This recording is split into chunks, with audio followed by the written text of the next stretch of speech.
Boom. And here we are. Arif, really good to see you, man. I'm glad you made it.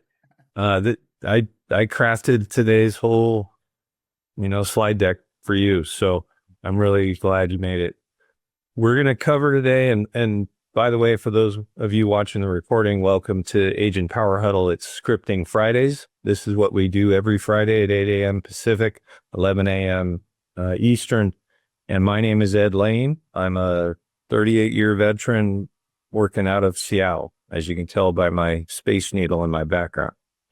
Good morning, Suma.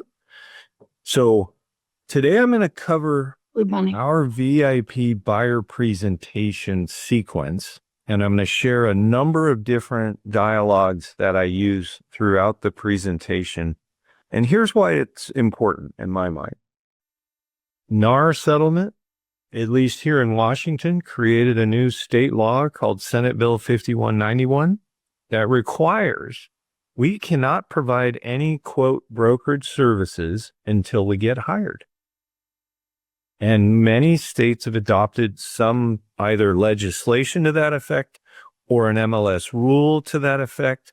But basically, buyer brokerage agreements are now almost 100% of the time being used, which is ironic because prior to January of last year, at least that's when our law went into effect, it was almost 97% of the time they didn't get used. But here's the beautiful thing about today. I've been using buyer brokerage agreements since 2007. So for 18 years, I have never worked with somebody that didn't hire me first. So when the law went into effect here in Washington, it didn't change anything for me. They had, adjusted the form and made some tweaks to it, but it was business as usual. So what I'm going to share with you today has allowed me to sign 100% of the buyers I meet with for at least the last 15 years. Early on, you may not be as good at it. Hopefully with this training, you're going to be better than I was out of the gates. That's my hope. So I'm just going to dive in, and it's not so much a slide deck like usual, because I'm going to share the tools that I use. But I always have the slide deck. So again, my name's Ed Laine. I've sold over 3,000 homes, so I have a lot of experience. I also have closed over 5,000 mortgages. I was a lender for over 30 years. So my experience runs pretty deep. But the best part about today is I'm going to share with you our system for signing buyers and the sequence that we follow. So let me start by showing you the buyer folder. All right. So when I have an appointment with a buyer and I'm leaving my office, I have a stack of folders, one for buyers, one for sellers, and I also have a stack for our prior to close orientation meeting, which we can cover another time, but that's a wonderful opportunity to get testimonials and referrals. But for the buyer, I grab the buyer folder, and you can see up here, this is buyer left side, and behind it is buyer right side. And I will share both of these files with you guys. I'll share the slide deck with you. I'll share everything with you. But the sequence of events, and let me stop sharing just so I can look at you guys. The sequence of events is bond and build rapport first, right? Then we go to the slide deck and talk about agency. Then we go to the paperwork and they sign. And actually, a couple weeks ago, we covered the takeaway close. That's when somebody waffles and doesn't want to sign, I start scooping up my paper and leaving. And it causes them to go, wait, don't go yet, right? So, but the most important part is the rapport building. And we use their criteria to build that rapport. So if I go back to the folders, and let me take a step back just to show you what I do before I even get there. I can move you guys out of the way here. So now you can see the one page height size, right? So this is the left side of the folder. The first 5 pages, I think. 1, 2, 3, 4, 5. I had to say I think because the buyer agency used to be 2 pages, now it's 3. But these first 3 documents, I actually pull them out of the folder and I keep them with the folder, but they're not in the folder. And what I actually do is I pull them out and I put them face against the folder. And the reason I do that is, we all have laptop bags, right? When I pull the folder out of the laptop bag and set it on the table as I'm meeting with you, you're not even going to notice that there's papers, on the outside of the folder because they're all white and the text is facing the folder. And I set it down so that those pages, these 5 pages that I just showed you on the screen, are hidden by the folder, right? But let me walk you through what they are. So first thing is our cancellation agreement. The second thing is our VIP buyer addendum. We call it our 12 promises. And I'll share the dialogues as we get to them in the presentation. This part is just about setup. And then the last one is the 3-page Washington State buyer brokerage agreement. We call it Form 41, right? So when I open the folder, this is actually going to be the first page because I've already removed those 5. Does that make sense? Now, I don't go to the folder as till the end, right? So I pull it out and I set it on the table out of their reach because some people will try and grab it and you don't want that, right? But I want them to know that I've got this resource kit for them, right? And then I open the folder just enough to pull out this first page, which we call, I'm going to get you guys over here. We call this our requirements and nice to haves sheet, right? And I also will pull out a map of the area. If that's, maybe they're moving from out of area or something, right? And you'll see behind that is a purchase and sale. So I'll pull out the map and the requirements and nice to haves. And then I'm just going to have a conversation with you. I'm going to say, what I'd like to do now is just kind of get a sense of your criteria. What kind of home are you looking for? Well, what do you mean? Do you want a detached single family, a condo, a townhome? If it's a single family, do you want a 2-story or 1-story? I just start asking them questions. And you want to really have an inquisitive nature about you because I want to ask follow-up questions that aren't about the house, but relate to them so that I can get to know them, right? And by doing that, what is every human's most favorite topic? It's themselves, right? And it is a psychological fact that the more interest you show in someone, the more they will be likely to like you, right? So my typical buyer meeting may run close to an hour, but it's 40 or 45 minutes of me just asking you a ton of questions. And when I'm done, not only will this be full, I'll turn it over and take notes on the back. Because let's say you say something like, we really would like to have a home that has a fenced yard. Oh, cool. Do you have a dog? Yeah. What kind of dog? What's his name? How old is he?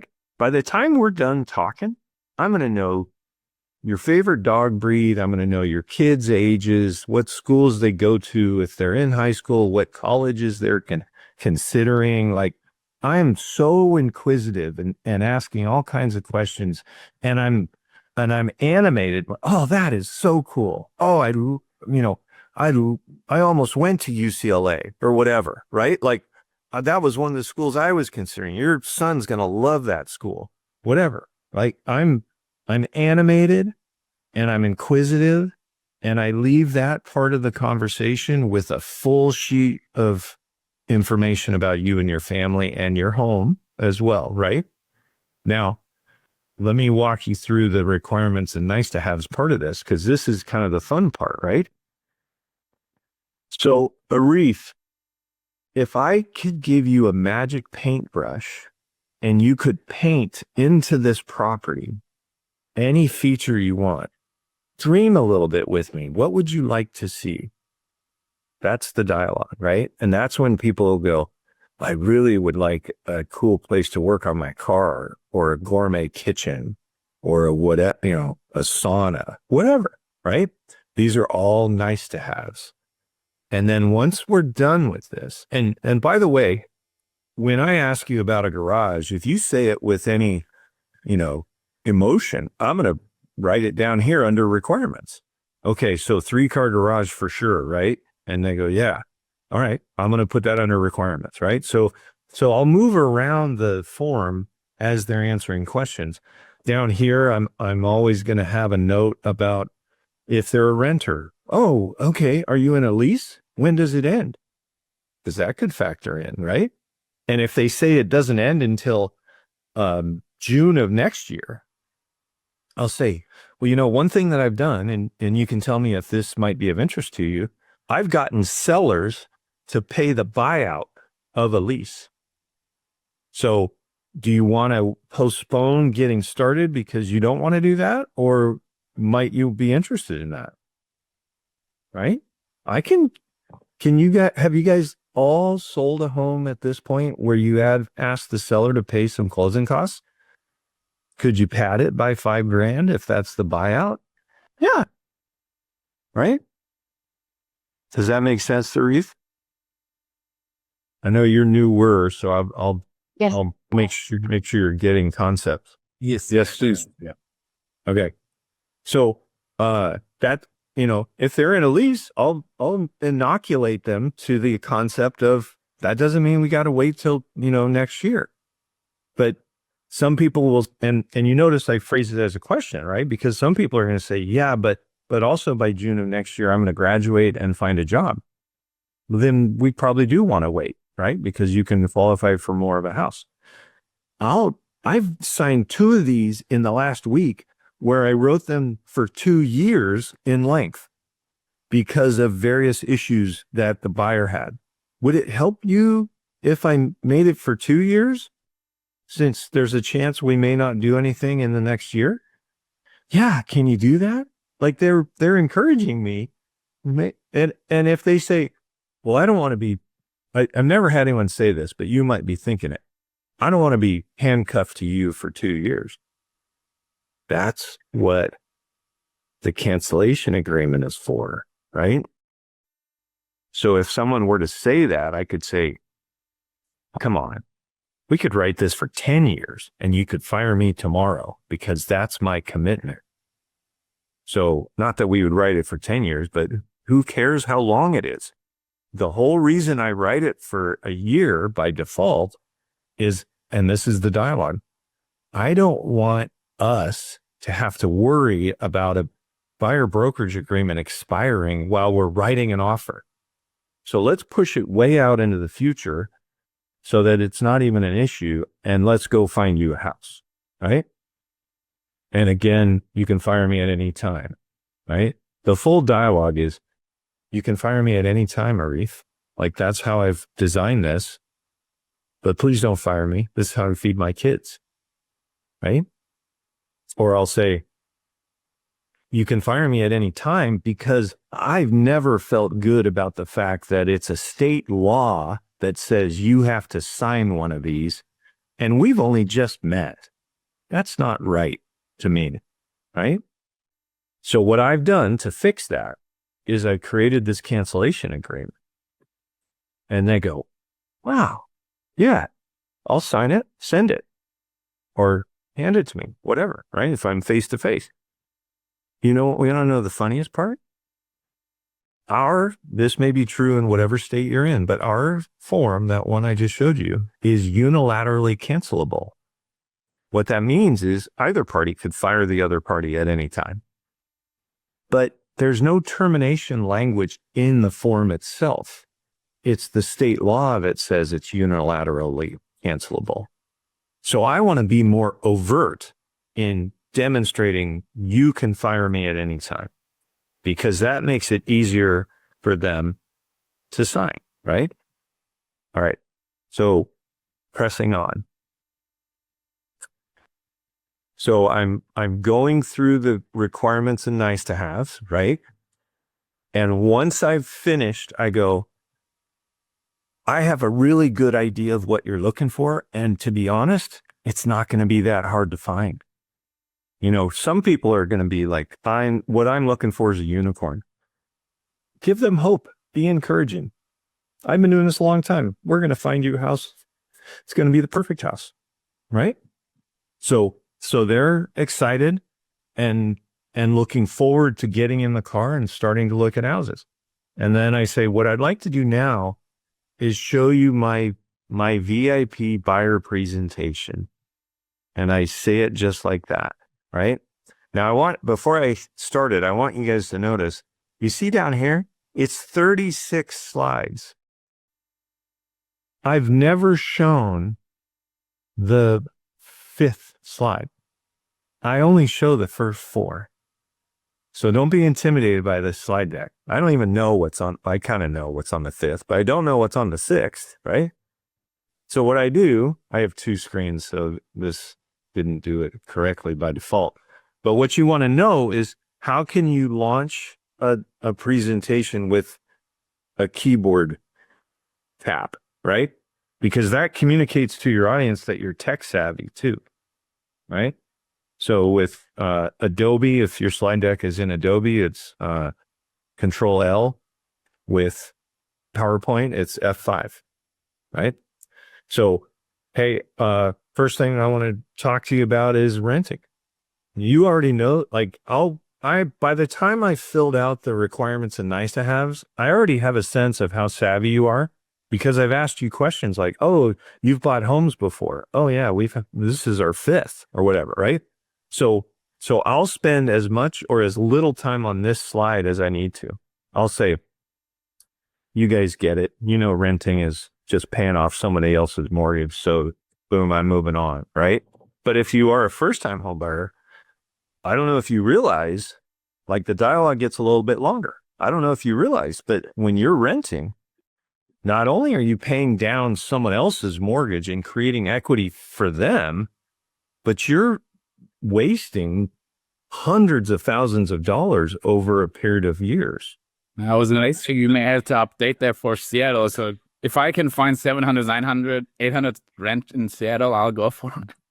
Doesn't matter. You can update it if you want. Right, because like mine is 2,200, and then December is only 3,100. Arif, 18 years. That's how old these numbers are. Never once updated, never once had anyone comment. So update them if you want. It doesn't matter, right? The point is, you're smart for being here today. This is really wise, because you're going to fix paying off someone else's mortgage, right? On to the next. So I would probably estimate 75% of the time I spend this much time on this slide. I go, I don't need to talk about this because you already get it, right? Yeah. Okay. Right. That's how much time I'll spend on that. If you've already kind of shown me that you're savvy, even if you've never bought a house, you're savvy because you commented, yeah, I'm tired of paying rent, and you get it. Let's move on. Right. Now, why is now a good time to buy? In every market, there is a massive transfer of wealth. And you just want to craft language that's relevant to this market. So here's what I would say today. We are in what's actually a surreal market. What I mean by that is, it's a seller's market by definition, but it's behaving like a buyer's market. So there's still this massive transfer of wealth, but guess where it's going? To you.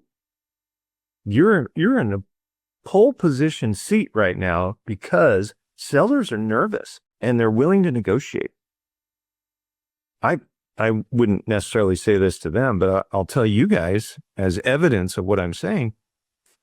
I put a listing on the market day before yesterday, 1.75 million. I got 2 offers in the first 24 hours. You think they would offer more than asking? Nope. One's 1.1 million and the other's 1.3 million. Buyers are aggressive in this market. Now, neither of those buyers are going to get this house unless they snap out of it, right? But my point is, as you guys know, hopefully you're monitoring your own markets and you're seeing this in action, right? Good deals go fast. Time is precious and limited, right?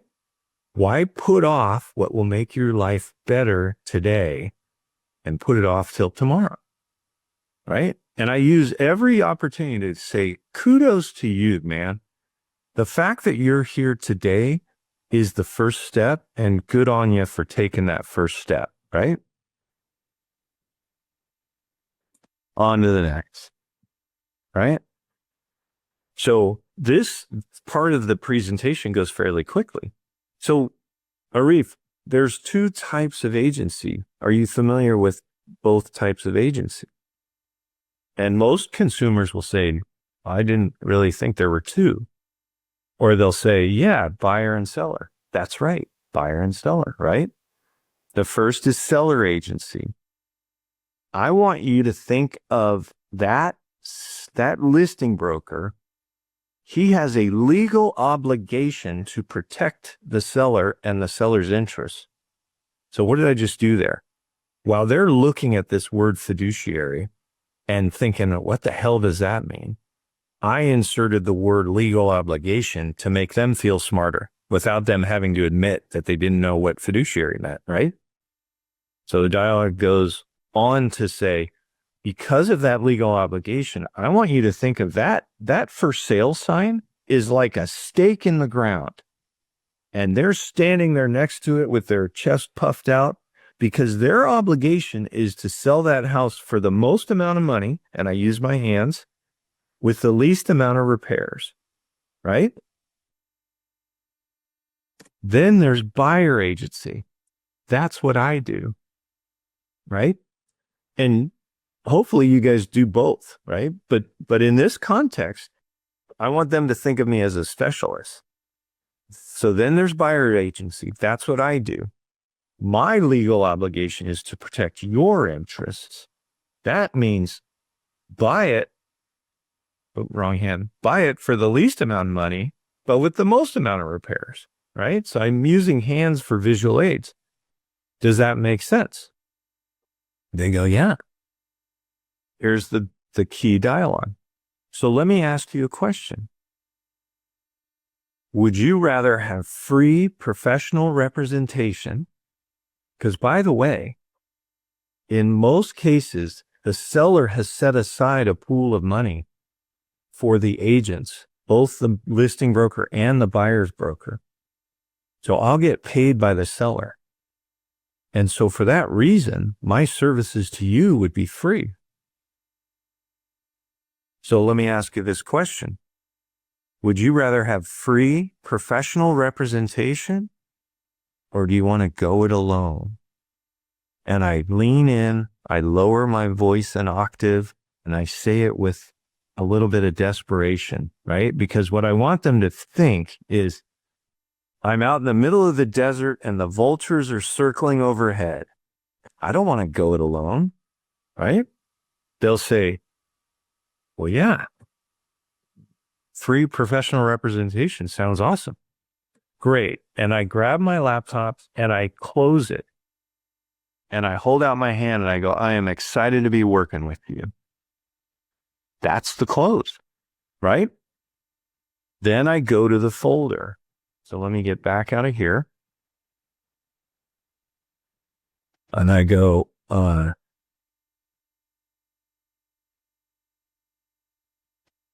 so what I brought here today is a resource kit for you. And I'm just going to walk you through what's in it, okay? And what I do is I start with the right side, right? Because the right side has a purchase and sale agreement in it. A purchase and sale, which ours is 6 pages, plus a financing, plus an inspection. Right?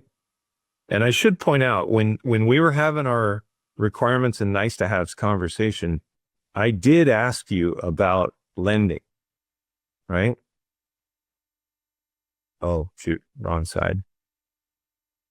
Right here, ideal payment. I will say, have you talked to a lender yet? No. Okay. I have a preferred lender. I'll be happy to catch you up or match you up with him. Is that okay? If they say yes, and it's my sister-in-law, I'm not bringing that up again.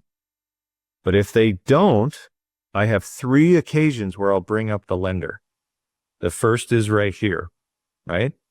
The second is when I talk about the purchase and sale. And here's the dialogue for the purchase and sale. There's 3 parts to any offer. The first is a purchase and sale agreement that's written to your benefit. And what that means is I'm going to write the offer with what I call parachute points. You guys call them what you want. This is another word for contingencies, right? But most consumers don't really know what that word means. So I say parachute points. Things like the inspection contingency or the financing contingency. Now there's 3 parts to this offer, right? So it's an agreement written in your favor. The second part is the earnest money. Are you familiar with the term earnest money deposit? And I make sure to add the word deposit, right? So that they can go, oh yeah, I've heard of that. Or maybe they'll say, I don't. Well, this is a good faith deposit to demonstrate to the seller that we are committed to making this transaction go all the way through to closing. And what's typical in this market, insert a percentage that's typical in your market. In our market, what's typical is 1 to 3%. But because we've been in a seller's market for a while, I've been saying 2 to 3%. And then if they balk at that, I'll say, well, we could go down to 1, but it's a weakness. Just recognize that's a weakness in your offer, right? This is also the time where I'll be able to say, so knowing that's 2 to 3% and knowing what you said earlier about your price range, we're probably talking about 15,000 to 20,000. Do you have that liquid? Because if they say, well, it's in stocks, I just want to inoculate them to, okay, that's fine. Just recognize it takes 3 days to settle the sale of stock or equities. So just keep that in mind, because when we write an offer, we're going to want to make sure that you've liquidated your stock, or at least the earnest money won't be due sooner than 4 days so that you can liquidate your stock, right? And they go, okay, yeah. And then the third piece is a pre-approval letter. This is where I'm either going to go, and your sister-in-law is already working on it or giving it to you, or I'm going to connect you with Adrian, my preferred lender, right? And I'll even connect them in this meeting. I'll call him while we're sitting there once they've hired me, right? That's what's on the right side of the folder. Then I go to the left side of the folder and I actually start in the back. And I curl the papers, right? So if this is in the folder, I'll do it like this and I'll peel them off. You can't really tell because I'll peel them off, right? From the back. So I'm just kind of unfolding it that way. Well, the first thing, and these are all stapled individually in my folder, so it's easy for it to flip to the first page of whatever it is, right? This is the law of agency. I am bound by law to provide this to you, and this spells out what we just talked about, the buyer and seller brokerage and the fiduciary duties, remember? And they go, yeah, great. Then I go unflip the next thing. This is an easy guide to buying a home. If you want to brush up on how the process works, ask me questions, whatever you want to do, this is in here so that you can get more familiar. I'm going to be helping you along the way. so that you can get a better understanding of what's happening, right? Oh, and one thing I forgot to say about the purchase and sale is I always end it with, take this and read it and mark it up. Take a highlighter pen, write questions down, whatever you want, and then bring it with you when we go look at houses, because I'll answer those questions while we're driving around. I want you to have the opportunity to read this without the pressure of knowing we're trying to submit an offer really quickly, right? That's a pretty forthright thing, isn't it? To give somebody a contract that's blank, but it allows them to read the details, right? Whether they read it or not, people are going to feel like, wow, he really is taking steps to help me get educated. That's what you want, right? Then I go to, here's a document on how to raise your credit score. If you want it to be higher, what can you do? We'll help you do that, right? Here's an easy guide to home buying terms. This is a glossary. The dialogue I use is, I'm going to try to never use words that you wouldn't understand or recognize. But if I do, here's a glossary of terms that you can follow, right?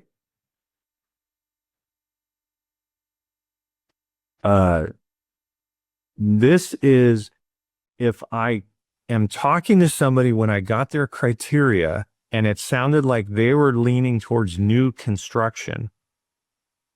This is where I want to spell out for them, hey, if you're going into a site to look at new build, they're going to force you to sign in. You just want to recognize that, make sure you write down my name, or if you go to an open house, tell them I've already got an agent that's representing me so that they don't annoy you, right? So I'm coaching them in that first meeting. Then this is our perfect purchase guarantee. You don't have to use this. But what we do is we say, hey, let's say you bought a blender at Costco and you got it home and it didn't work, what would you do? And they go, take it back. All right. What if you bought a house and a month after you moved in, a rock band moved in next door and they played loud music all times of the night? What are you going to do then? They're like, take it back. And you're like, no, you can't, right? But what I will do is I'll actually sell your home for free and help you buy another one. And they go, really? I've never heard of anyone doing that. Well, that's how committed we are to making sure that the house we find for you is the perfect house, right? And between us agents, you know how many times I've had to sell a house for free? Never, right? But I can make that commitment and I would fulfill that commitment if this scenario played out, right? And I'll tell them, and look at, the conditions. It's very limited and it's even in an oversized font because that's how committed we are to just getting you the perfect house, right? And all it says is that you're going to use me to buy the next one, right? Another thing that's in here that you may or may not want to use is the barbecue clause. We drafted this to look like it's part of the contract, but what it is, it's a marketing ploy. I'm going to help you buy a house, and then we're going to throw you a party in your new house, a housewarming party, right? And guess what? When you do that, you get contact information for all the people they invite because you're the one sending the invitations, right? So it's a way to grow your sphere of influence, right? Now we're going to go to the paperwork, right? So I've shown you the folder. Now I've got the paperwork and I start with the cancellation guarantee and I pull it out and I slide it across and I hand you a pen. I go, this is our cancellation guarantee. What it says is that you can fire us at any time, but please don't fire me. This is how I feed my family, or this is how I feed my kids, or this is how I buy my house in Cayman Islands. Don't say that, right? But what have I done? I've given them a document to sign. It's easy to sign because it's handcuffing me not them, right? And I got the pen in their hand, right? Then I go to this and I go, we call this our 12 promises. I'll make it a little bigger for you guys so you can read it more easily. This is our 12 promises, right? So I'm holding this facing them. So I'm going through it upside down, but I'm familiar with enough that I can look at it and go, oh yeah, we're going to help you get the best financing. We're going to provide you regular updates, right? And remember, in the rapport building, I've talked about our off-market system a lot. We're going to help you find a house, whether it's on the MLS or off the MLS. We sell hundreds of homes off-market, and that's part of the reason you want to work with me and not just the average broker, right? We'll arrange private showings of any property. When you find one you like, we'll discuss the right offer strategy, right? Then we'll prepare the offer with the terms and provisions and those parachute points we were talking about, weighted in your best interest. We'll present the offer on your behalf and negotiate in your favor. We'll recommend extremely competent affiliates like inspectors, lenders, appraisers. I'll be available to answer your questions at any time over any medium. So you let me know what your preferred medium is. Is it texting? Is it WhatsApp? Is it Facebook message? Whatever. Let me know, right? And here's the best part. You're never under any obligation to buy any property, right? We also give you 3 bonuses. Home warranty. This actually, I misspoke a second ago. This is when I talk about the blender at a Costco, right? Because I'm going to give you a home warranty. So I would say, you know, what if you bought a blender at Costco and it got it home and it didn't work? What would you do? They'd say, take it back. Well, what if you bought a house and a week after buying it, the furnace stops working? What are you going to do? And they go, take it back? And you go, actually, you can't. But what I do is I give you a home warranty so that for the cost of a copay visit at the doctor, like $75, they will come, confirm that the furnace has died, and replace it for free. And this policy covers all the systems, right? And you can get warranties for $400. You can also, if the thing had a pool, I'd get the $100 rider that covered the pool equipment too. I want them to have a worry-free first year. And I'm only buying 1 year, right? Bonus number 2, the perfect purchase guarantee. I already mentioned that, right? That's the rock band moving in next door. We'll sell your house for free. And then bonus number 3 is our cancellation guarantee. Now down here is the fine print. What this says is that our fee is 4% plus $595. I will get the seller to pay that. And if they won't, we'll modify the agreement so that I'm getting whatever they're offering, right? Now, I'll stop sharing so I can look at you guys. I've gotten 7% listing agreements signed dozens of times. I've gotten 4% buyer agency agreements signed hundreds of times. The thing I would say here in Washington now with Senate Bill 5191 is the bill actually says if the commission offered is higher than what's on the Form 41, I can't accept the extra. And I can't even direct them to give it to you. It just goes back to the seller.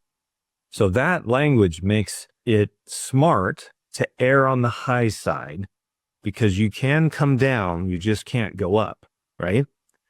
So Arif, I'm saying this for your benefit. Put 4% or put 3%. Just don't put 2.5 because if they're offering 3, nobody gets that half. Does that make sense? I put 4% plus $595. And I haven't done this in a while, but I used to get them to write me a check for the $595 right in that meeting. And then at least I got my gas money covered, right? So this is not coaching on what to ask. Ask what you're worth. Change this form to say whatever you want, right? I'm just telling you what I do. Then I pull out the Form 41, and here's a really key dialogue. I go, this is the agreement that holds me accountable to those 12 promises. Does that make sense? And they go, yeah. What have I done with that dialogue? I've basically taken the reason 97% of agents don't use this form, or at least didn't, is because they didn't want the buyer to feel handcuffed to them. What I've done with that one sentence is I've painted an image in the buyer's mind that I'm the one being handcuffed to them. This agreement, I don't say contract, this agreement holds me accountable to those 12 promises. Does that make sense? And they go, yeah. And I go, okay, I want to draw your attention to a couple of the terms on this agreement. And then I'm going to let you look it over and ask questions. And if everything looks okay, I'm going to have you sign it. And they go, okay. So when I say I'm going to draw your attention to a couple of things, this I write for 365 days, not the default of 60. I write it for a year and I circle it. And I go, so the first thing I want, and remember, this is upside down to me because I've slid it across the table. I go, I circled the 365. I just want to draw your attention. I've made this for a year. Again, that's so that we never have to worry about this thing expiring while we're writing an offer on something, right? I will also put a 4% here plus 595 here. You're going to put whatever you put, and you're just going to circle it and say, here's where I wrote 3% or whatever you decide to write, right? If buyer broker is a limited dual agent and represents both, I tell them I never put myself in that position. So if you fell in love with one of my listings, I'm going to help you match up with someone else on my team, and they're going to look out for your interests. But the statistical probability that you're going to fall in love with one of my listings is pretty low, right? Expiration, I write 180 days for the tail provision, right? If we go a year and don't buy anything, and then they buy something 4 months later that I brought to their attention, I should get paid. And again, it's all cancelable, right? And then down here under other, I write VIP buyer addendum attached. So that's what incorporates those 12 promises. And if I were meeting with you, that would already be there. So that way you know, right? Once you sign, actually what I do, let me stop sharing so we can all look at each other. After I draw your attention to the important details on that form, I slide it to you and I go, I want you to look it over, ask me any questions you have. And while you're doing that, and I pick up my phone, I'm going to look and see when my next available opening is for us to go look at houses. And then I don't stare at them. I look at my phone. But I'm not really looking for an appointment. I just want them to feel like they can take their time, right? I've got the pen in their hand. They've already signed the cancellation agreement. So they're in the practice of signing. They're going to sign that form.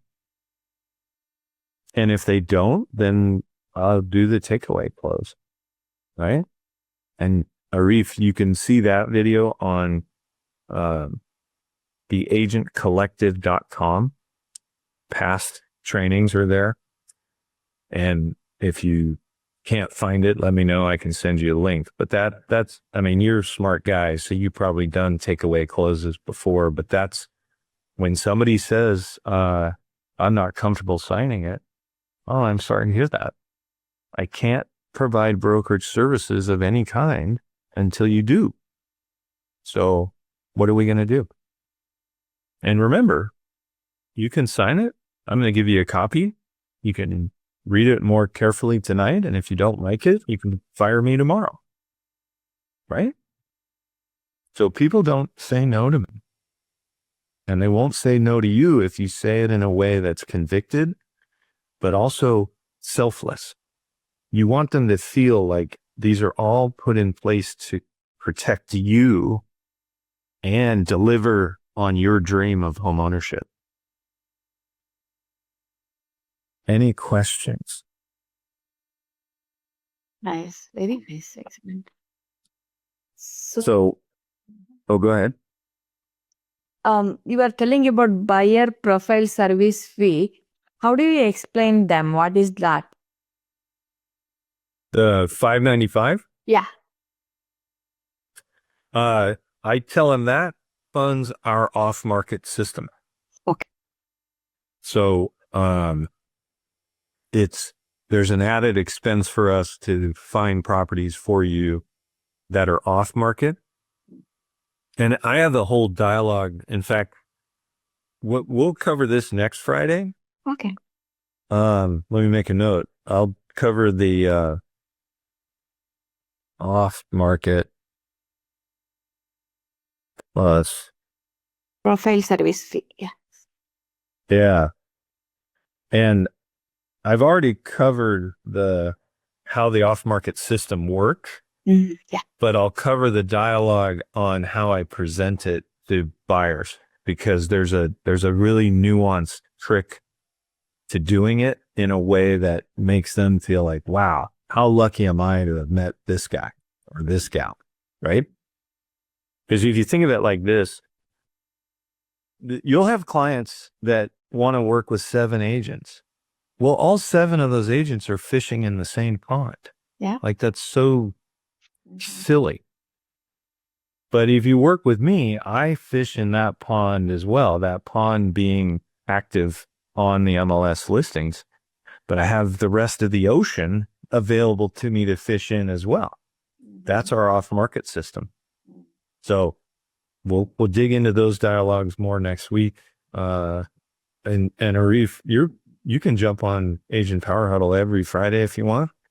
We also do it 5 days a week. So they do Mindset Mondays and Tech Tuesdays, and I just do scripting Fridays. So, Sam, you came off mute. Did you have a question? Yeah, regarding the 4% commission one, the compensation, you try to convince your buyer everything, and I have encountered an situation similar that one. He says that you are getting 45K, give me 25. So what should my answer should? Great question. So, and I know culturally, you probably get asked that question a lot, right? Yeah. So a good dialogue for somebody that's trying to take your money, there's a series of them, but I'll run through them real quickly. And I appreciate you guys hanging out with me. Normally, Arif, stops at 8:30. So the dialogues for somebody that wants to pick your pocket is, in fact, pick my pocket is one of the last ones I use because it's offensive, right? But I would say, well, gosh, Sam, wouldn't it be better? Like, I can already tell that you're a great negotiator. Wouldn't it be better? I'm a pretty good one too. Wouldn't it be better if we worked together to pick the pocket of the seller rather than you trying to reach into my pocket? Right? And then he'll say, well, yeah, but you don't need to make 45 grand. Well, that's the other thing you probably don't realize. I don't get 45 grand. Real estate brokers are paid on a split. So my firm is going to take a bunch of that money and they're not going to share it with you. So anything that you want out of what's left comes solely from my portion. And I don't really think that's fair either. Right? And then the last one is, and this is the most difficult one, Sam, you got to decide what you're worth and be willing to walk away. Right? So, and I can't answer that for you or anyone other than myself, but it's probably going to be a function of how busy I am and do I need this business? And am I willing to split the commission with them? Probably, right? Or am I just like, you know what? I'm not able to help you, but I can hand you off to somebody, and they'll, I'll make sure it's somebody that's willing to give you that percentage of the commission. And then I'm going to ask them for a referral fee. I don't tell Sam that, but I'm going to try and get a referral fee, but I'm going to recognize they're already giving 50% to the buyer. I probably can only take 10 or something like that. But that's the hard part. And I'll tell you this, Sam, I ran a team when I had my own company. Before I joined EXP, I had 150 agents. 30 of them were Chinese. And culturally, the Chinese also expect half of the commission, right?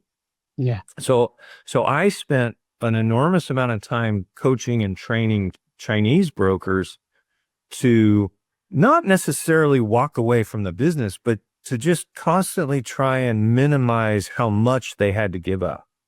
And the better they got at it, the less they had to give. And in many cases, they didn't give any at all because they got that good at it. So it's definitely a skill that you can develop. And I encourage you to practice because, you're probably going to get this question more than I will just because of the cultural differences. So just build that muscle. And it starts with confidence in yourself. Like, I have value and I'm worth it. Does that help at all? It helps actually, but they count even $10. I know. And it's easy for me to say, right? But you're in the teeth of the fight. So just kind of when you get to that circumstance, have a clear idea in your head already of what you're willing to give up. I'll give you a good example. I had a guy that was an attorney for the MLS called me, and he said, I'm calling you and 2 other brokers because I know you and I like you. I'm going to sell my house. So this is somebody that knows literally 30,000 brokers, right? And he calls me and 2 other people, and he says, but before I meet with you, I need to know, are you going to be willing to give me a discount? Wow. And my answer to that question is always yes. Right? Because we haven't talked about how much of a discount, but would I be willing? Sure. He's like, okay, then I'll meet with you. So then we scheduled the meeting, and I always ask to go last, right? Hey, I know you're talking to 2 other agents. When are you meeting with them? Can I go last? And then once they agree to that, I say, and by the way, can you also agree not to sign anything with those first 2 until we meet? And then once we've met, you can hire anybody you want, but at least then I won't have wasted my time in preparation for a meeting that isn't going to happen now that you've signed with somebody else. And they go, oh yeah. Right. So on that day, I already knew the house was worth $4 million. So I was thinking he probably wants me to do it for 1%. And I'm just not going to do that. I'm a man of principle. Right. But I did decide that I would be willing to do it for 1.5 because 60 grand is a nice payday, right? So then I got there, gave my listing presentation, which is in the Agent Collective website if you ever want to see it. And at the end, I say, I've shown you a lot of information today. Did anything stand out to you? And when I say that on the screen, there's 50 of the tools that I used that I just covered. And they go, yeah, I really like this and I really like that. Or they say, your system is just so comprehensive. You think of everything. And I go, that's right. So based on what I've shown you, am I the right guy to help you get your home sold? Those are the exact words I use every single time. And they go, yeah. If they say anything other than yes, I buckle in for objection handling, right? So when I said that to this gentleman, he said, it depends on what you're going to charge me. And I said, well, my normal fee is 4%.